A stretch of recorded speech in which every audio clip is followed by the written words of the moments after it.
রূপগঞ্জ উপজেলা পরিষদ নির্বাচনে চেয়ারম্যান প্রার্থী আলহাজ হাবিবুর রহমান হাবিবের পক্ষে ভোট চেয়ে গণসংযোগ করেছেন আওয়ামী লীগ ও সহযোগী সংগঠনের নেতাকর্মীরা।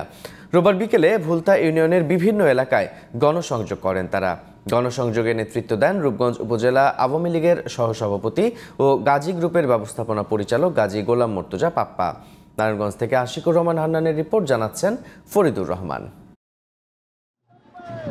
নারায়ণগঞ্জের রূপগঞ্জ উপজেলার ভুলতা ইউনিয়নের বিভিন্ন এলাকায় রূপগঞ্জ উপজেলা পরিষদ নির্বাচনে চেয়ারম্যান প্রার্থী আলহাজ হাবিবুর রহমান হাবিবের দোয়াত কলম প্রতীকে ভোট চেয়ে গণসংযোগ করেছেন নেতাকর্মীরা। গণসংযোগে নেতৃত্ব দেন রূপগঞ্জ উপজেলা আওয়ামী লীগের সহসভাপতি ও গাজী গ্রুপের ব্যবস্থাপনা পরিচালক গাজী গোলাম মর্তুজা পাপ্পা। সে সময় তিনি রূপগঞ্জের উন্নয়ন ধারা অব্যাহত রাখতে দোয়াত কলম প্রতীকে ভোট চান। আমরা সবাই দোয়াত কলমে ভোট দেওয়ার জন্য প্রস্তুত। এই উন্নয়ন মানে দোয়াত কলম, আমরা সকলেই দোয়াত কলমে ভোট দেব। আসলে প্রত্যাশার চেয়ে বেশি আলহামদুলিল্লাহ জনগণ বেশি সাড়া দিচ্ছে।